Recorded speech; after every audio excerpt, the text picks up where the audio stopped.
ഗുരുർബ്രഹ്മാ ഗുരുർവിഷ്ണു ഗുരുർദേവോ മഹേശ്വര ഗുരുഃ സാക്ഷാൽ പരം ബ്രഹ്മ തസ്മൈ ശ്രീ ഗുരവേ നമഃ. ഗുരുഭ്യോ നമഃ. എല്ലാവർക്കും നമസ്കാരം. വിദ്യാർത്ഥികളുടെ ലക്ഷണത്തെക്കുറിച്ച് ആണ് ഇന്ന് സംസാരിക്കുന്നത്.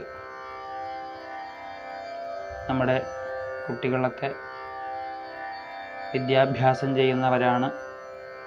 അപ്പോൾ അവർക്കുണ്ടായിരിക്കേണ്ട ചില ഗുണങ്ങളെക്കുറിച്ചാണ് പറയുന്നത്. പൊതുവെ നമുക്കറിയാം, കുട്ടികൾ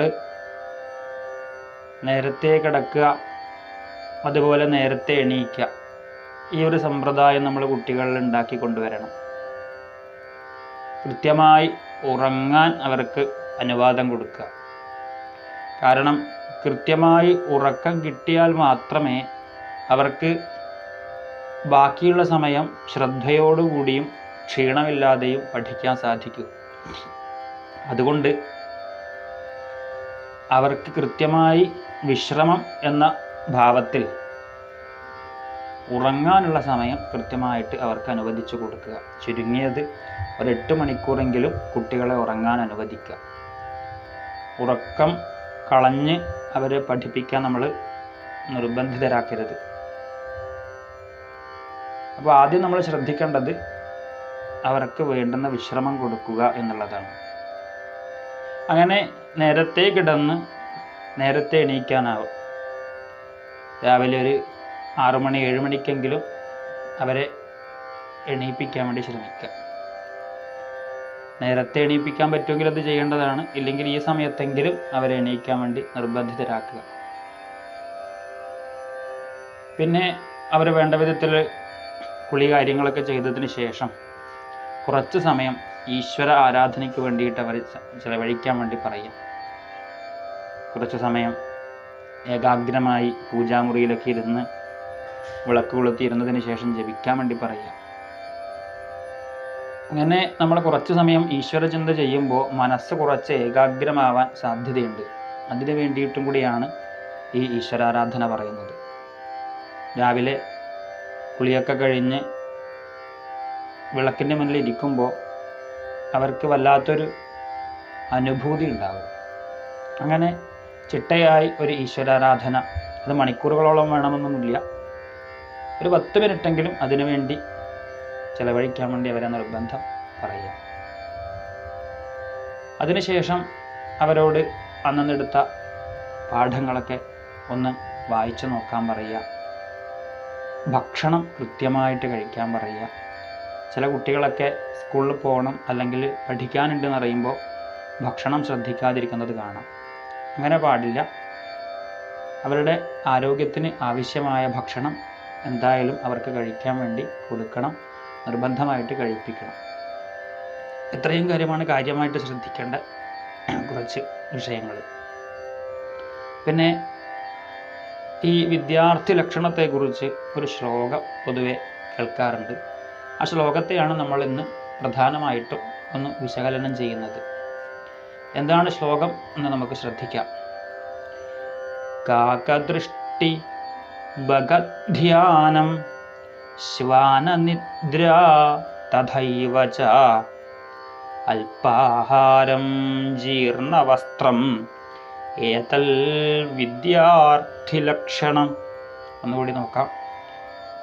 കാകദൃഷ്ടി ഭഗധ്യാനം ശ്വാനനിദ്രാ തഥൈവ ച അല്പാഹാരം ജീർണവസ്ത്രം ഏതൽ വിദ്യാർത്ഥിലക്ഷണം. ഇതിൻ്റെ അർത്ഥം എന്താണെന്ന് നമുക്ക് നോക്കാം. കാകദൃഷ്ടി, കാക എന്ന് വെച്ചാൽ കാക്ക. കാക്കയെ പോലെ ദൃഷ്ടി ഉണ്ടാവണം എന്ന് പറഞ്ഞാൽ അതിൻ്റെ വാച്യാർത്ഥമല്ല, അതിൻ്റെ ഉള്ളിൽ ആന്തരികമായിട്ടുള്ള അർത്ഥം. നമ്മൾ ഈ കാക്കയെ ശ്രദ്ധിച്ചാൽ അവ എത്ര ദൂരത്തു കൂടി പറന്നു പോകുന്നുണ്ടെങ്കിലും താഴെ അവർക്ക് ആവശ്യമായ ഭക്ഷണ സാധനം ഉണ്ടെങ്കിൽ സൂക്ഷ്മമായിട്ട് അതിനെ ശ്രദ്ധിച്ച് അതെന്താണെന്ന് മനസ്സിലാക്കാനും അത് സ്വീകരിക്കാനും കാക്കകൾ ശ്രദ്ധിക്കുന്നത് കാണാം. അപ്പോൾ അവരവരുടെ ചുറ്റുപാടുള്ള കാര്യങ്ങളൊക്കെ വളരെ ശ്രദ്ധയോടുകൂടി കാണുന്നുണ്ടെന്ന് നമുക്ക് മനസ്സിലാവും. ഇതുപോലെ ഒരു വിദ്യാർത്ഥിയും അവന് ആവശ്യമുള്ള വിഷയം ചുറ്റുപാടുകൾ മനസ്സിലാക്കാൻ സാധിക്കണം. ഒരു പാഠഭാഗം എടുത്താൽ തന്നെ അതിലെ പ്രധാനപ്പെട്ട ഭാഗങ്ങളൊക്കെ പെട്ടെന്ന് മനസ്സിലാക്കാനുള്ള ഒരു ബുദ്ധി, ഒരു ധിഷണ ഉണ്ടാകണം. അതാണ് നമ്മൾ കാകദൃഷ്ടി എന്ന വാക്കുകൊണ്ട് ഉദ്ദേശിക്കുന്നത്. അതിസൂക്ഷ്മമായ കാര്യങ്ങളെ പോലും വളരെ ദൂരത്തുനിന്ന് കാക്ക മനസ്സിലാക്കുന്നു എന്നതുപോലെ കുട്ടികൾക്ക് പെട്ടെന്ന് തന്നെ മനസ്സിലാക്കാൻ സാധിക്കണം എന്നർത്ഥം. രണ്ടാമത് പറഞ്ഞത് ഭഗത് ധ്യാനം. ഭഗം എന്ന് വെച്ചാൽ കൊക്ക്, നമ്മുടെ നാട്ടിലൊക്കെ കൊച്ച എന്നൊക്കെ പറയും. ഏതായാലും ഈ കൊക്കുകൾ അവരുടെ ഇര പിടിക്കുന്നത് ശ്രദ്ധിച്ചാൽ കാണാം. ചിലപ്പോൾ മണിക്കൂറുകളോളം അവരനങ്ങാണ്ടിരുന്നിട്ട് അവയുടെ ഇരയെ പിടിക്കുന്നത് കാണാം. അപ്പോൾ അത്രയ്ക്ക് ശ്രദ്ധിച്ച് ആ വിഷയത്തിന് വേണ്ടി, അതായത് ആ ഇര പിടിക്കുക എന്നുള്ള തൻ്റെ കർമ്മത്തിന് വേണ്ടി എത്രയോ സമയം ശ്രദ്ധിച്ച് നിൽക്കുന്നത് കാണാം. ഇതുപോലെ ഒരു കുട്ടി അവന് പഠിക്കേണ്ട വിഷയങ്ങളെ എത്ര സമയം എടുത്തിട്ടാണെങ്കിലും ശ്രദ്ധയോടുകൂടി അത് പിടിച്ചെടുക്കാനുള്ള കഴിവുണ്ടാവണം. ഏകാഗ്രമായ മനസ്സും അത് ഉൾക്കൊള്ളാനുള്ളതായ ഒരു കഴിവും ഉണ്ടാകണം. അതിനുവേണ്ടി നമ്മുടെ ബാക്കിയുള്ളതൊക്കെ മാറ്റിവെച്ച് അതിലേക്ക് തന്നെ ശ്രദ്ധ കേന്ദ്രീകരിക്കാൻ ഒരു വിദ്യാർത്ഥിക്ക് സാധിക്കണം. എങ്കിൽ മാത്രമേ ആ വിദ്യാഭ്യാസത്തിൽ ഉയരാൻ സാധിക്കൂ. അപ്പോൾ ഇങ്ങനെയുള്ള ഒരു കുക്കിൻ്റെ ഒരു ഏകാഗ്രതയും ശ്രദ്ധയും ഒരു വിദ്യാർത്ഥിക്ക് ഉണ്ടാകണം എന്ന് പറയും. പിന്നീട് പറഞ്ഞത് ശ്വാനനിദ്ര. ശ്വാൻ എന്ന് വെച്ചാൽ നായ, പട്ടികൾ. ഈ നായകൾ ഉറങ്ങുന്നത് ശ്രദ്ധിച്ചിട്ടുണ്ടോ? നായകൾ അങ്ങനെ മതിമറന്ന് ഉറങ്ങാറില്ല. അവർ ഉറങ്ങുന്നുണ്ടെങ്കിലും എന്തെങ്കിലും ഒരു ശബ്ദം കേട്ട പെട്ടെന്ന് തന്നെ അവ എണീറ്റ് വരും. ഇതുപോലെ ഒരു വിദ്യാർത്ഥി മതിമറന്ന് ഉറങ്ങാൻ പാടില്ല എന്നാണ് പറയുക. ഉറങ്ങുന്നുണ്ടെങ്കിലും അവന് ആവശ്യമുള്ളപ്പോൾ ഉണരാൻ സാധിക്കണം. ഇപ്പോൾ പഠിക്കേണ്ട വിഷയങ്ങൾ അധികം ഉണ്ട്, അപ്പോൾ ഇത്ര മണിക്ക് എണീക്കണം എന്ന് വെച്ചാൽ അത് എണീക്കാൻ പറ്റണം. അപ്പോൾ ചുറ്റുപാടുള്ള കാര്യങ്ങളൊക്കെ പെട്ടെന്ന് മനസ്സിലാക്കി പെട്ടെന്ന് എണീക്കാൻ പറ്റണം. അവനവൻ്റെ ആവശ്യത്തിനനുസരിച്ച് ഉണരാൻ പറ്റണം. അത് ഒരു വിദ്യാർത്ഥിയുടെ ലക്ഷണമാണ്. അല്ലാതെ കണ്ട് എത്ര വിളിച്ചാലും എണീക്കാതെ മൂടി പുതച്ച് കിടന്നുറങ്ങുന്നൊരു സമ്പ്രദായം വിദ്യാർത്ഥികൾക്ക് ഉണ്ടാവാൻ പാടില്ല. ചില കുട്ടികളൊക്കെ കാണാം, രാവിലെ വിളിക്കണം എന്നൊക്കെ പറയും, 5 മണിക്ക് വിളിച്ചോളൂ, 4 മണിക്ക് വിളിച്ചോളൂ എന്നൊക്കെ പറയും. അമ്മയും അച്ഛനും രാവിലെ 5 മണി മുതൽ വിളിച്ചാൽ 8 മണിക്ക് ശേഷമാണ് കുട്ടി എണീക്കുക. അപ്പോൾ അങ്ങനെ ആവാൻ പാടില്ല. അപ്പോൾ നമ്മൾ ഒരാവശ്യത്തിന് വേണ്ടി വിചാരിച്ച അപ്പോൾ എണീക്കാനുള്ള ശ്രദ്ധയും കൂടി കുട്ടിക്ക് ഉണ്ടാവണം. വിളിച്ച അപ്പോൾ തൻ്റെ ആവശ്യത്തിന് വേണ്ടി എണീക്കാൻ കുട്ടികൾക്ക് സാധിക്കണം. അതാണ് ശ്വാനനിദ്ര എന്ന് പറയുന്നത്. അതായത് ഉറക്കത്തിൽ അധിക ശ്രദ്ധ കൊടുക്കണ്ട. അതായത് ഉറക്കമാണ് പ്രധാനം എന്ന് വിചാരിക്കാൻ പാടില്ല. തനിക്ക് പഠിക്കാനുള്ളത് പഠിക്കണം എന്നും കൂടി ഒരു കുട്ടി ഉറപ്പിച്ച് വിചാരിക്കണം. അതാണ് ശ്വാനനിദ്ര തഥൈവച. പിന്നെ പറഞ്ഞത് അല്പാഹാരം. കുട്ടികൾ ഭക്ഷണം ശ്രദ്ധിച്ച് കഴിക്കുക, അതോടുപോലെ തന്നെ നിയന്ത്രിച്ച് കഴിക്കുക. വാരി വലിച്ച് തിന്നാൻ പാടില്ല എന്ന് പറയുന്നു. വയറ് നിറച്ചും ഭക്ഷണം കഴിച്ചു കഴിഞ്ഞാൽ അത് ആലസ്യമുണ്ടാക്കും. അപ്പോൾ ഭക്ഷണ പദാർത്ഥങ്ങൾ കഴിക്കുമ്പോൾ ഒരു വിദ്യാർത്ഥി എന്ന നിലയിൽ പരമാവധി എൻ്റെ വ്യക്തിപരമായ അഭിപ്രായത്തിൽ മാംസാഹാരങ്ങൾ ഒഴിവാക്കാൻ ശ്രമിക്കുക. മസാലകളുള്ള ഭക്ഷണങ്ങൾ ഒഴിവാക്കാൻ ശ്രമിക്കുക. എരിവ്, പുളി ഇതൊക്കെ അധികമുള്ളത് ഒഴിവാക്കുക. കാരണം ഇതൊക്കെ നമ്മുടെ ബുദ്ധിയിൽ ഈ പറഞ്ഞതുപോലെ താമസ ഗുണം, രാജസ ഗുണമൊക്കെ ഉണ്ടാക്കുന്നതാണ്. അപ്പോൾ നമുക്ക് സാത്വിക ഗുണം കൂടിയാൽ മാത്രമേ പഠനം വളരെ എളുപ്പത്തിലാവൂ. അതുകൊണ്ട് അങ്ങനെയുള്ള ആഹാരങ്ങളൊക്കെ ഒഴിവാക്കി കൂടുതൽ സസ്യാഹാരങ്ങൾ കഴിക്കാൻ ശ്രമിക്കുക. അത് തന്നെ ഒരു നിയന്ത്രണം വെച്ച് കഴിക്കുക. ഇന്നത്തെ കുട്ടികളൊക്കെ കൂടുതലും ഈ ഹോട്ടലിൽ നിന്നുള്ള ഭക്ഷണങ്ങൾ, അതുപോലെ ന്യൂഡിൽസ് തുടങ്ങിയ ഭക്ഷണങ്ങളാണ് ഇഷ്ടപ്പെടുന്നത്.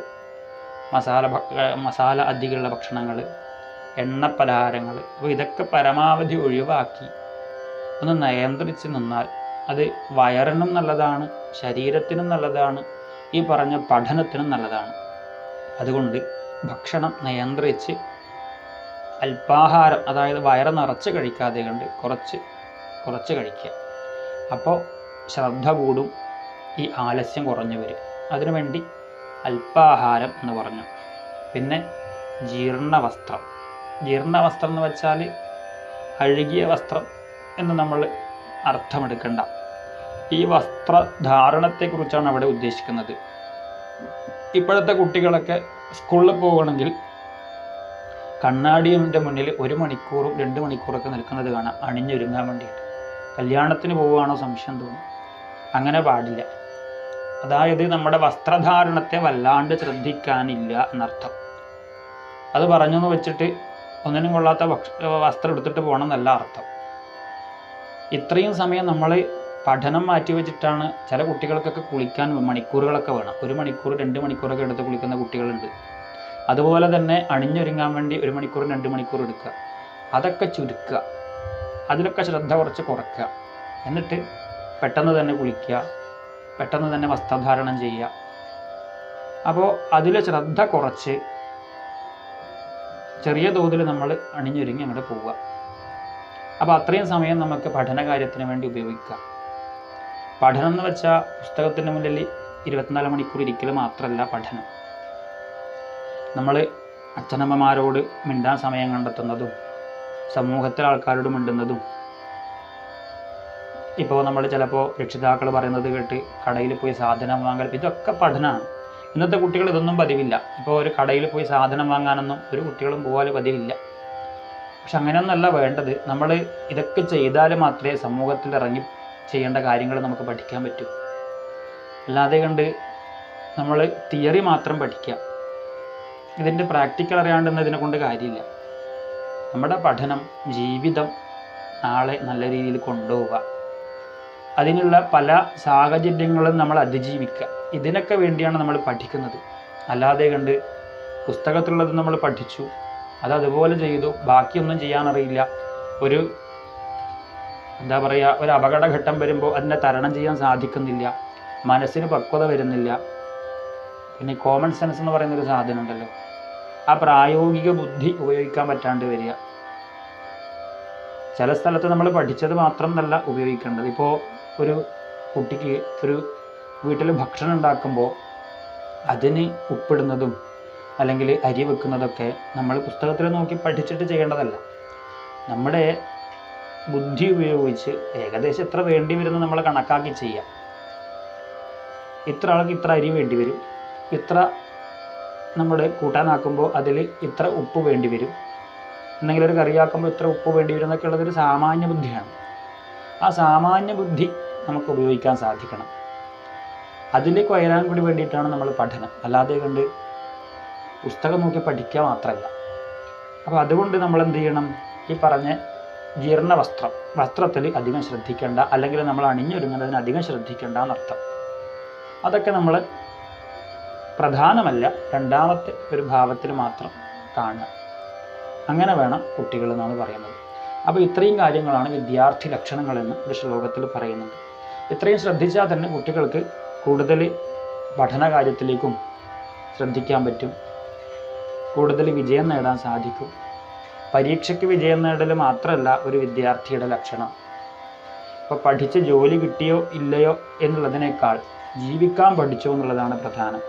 പണ്ട് ഗുരുകുല വിദ്യാഭ്യാസ കാലത്ത് കുട്ടികളൊക്കെ പഠിക്കുമ്പോൾ ആ ഗുരുകുലത്തിൽ തന്നെ നിന്നിട്ടാണ് അവർ പഠിക്കുക. ഗുരുകുലത്തിൽ ഗുരുവിന് വേണ്ടുന്ന കാര്യങ്ങളൊക്കെ ചെയ്തു കൊടുക്കണം.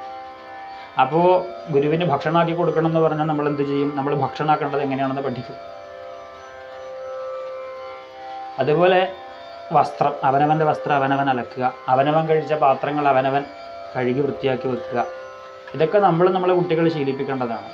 കുട്ടികൾ പഠിക്കുമ്പോൾ തന്നെ അവർ സ്കൂളിൽ നിന്ന് വന്നു കഴിഞ്ഞാൽ അവരുടെ വസ്ത്രം അവരെ കൊണ്ട് തന്നെ കഴുകാൻ പഠിപ്പിക്കുക. അതുപോലെ ഭക്ഷണമൊക്കെ ആക്കുമ്പോൾ കൂടെ സഹായിക്കാനാക്കുക.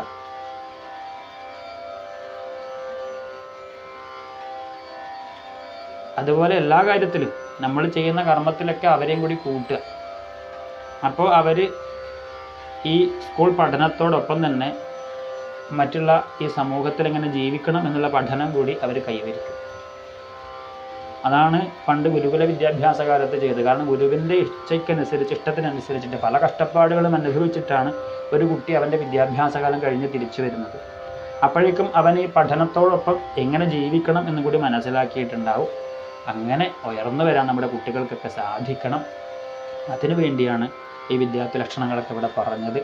ഇതിൽ എല്ലാ കാര്യങ്ങളും കേട്ട് നമ്മുടെ കുട്ടികളെ ഈ രീതിയിലേക്ക് കൊണ്ടുവരാനൊക്കെ നമ്മൾ ശ്രമിക്കുക. പരമാവധി കുട്ടികളോട് പറയുക, ചെയ്യിപ്പിക്കുക. എങ്കിൽ മാത്രമേ നാളെ ഒരു വിഷമഘട്ടം വരുമ്പോൾ അതിനെ തരണം ചെയ്യാനുള്ള ബുദ്ധിശക്തിയും മനോധൈര്യമൊക്കെ കുട്ടികൾക്ക് ഉണ്ടാവും. അതിന് നമ്മുടെ കുട്ടികൾക്കൊക്കെ സാധിക്കട്ടെ. അവരെ ആ നിലയിലേക്ക് ഉയർത്താൻ നമ്മളെപ്പോലുള്ള രക്ഷിതാക്കൾക്കും സാധിക്കട്ടെ എന്ന് പ്രാർത്ഥിക്കുന്നു. എല്ലാവർക്കും നമസ്കാരം.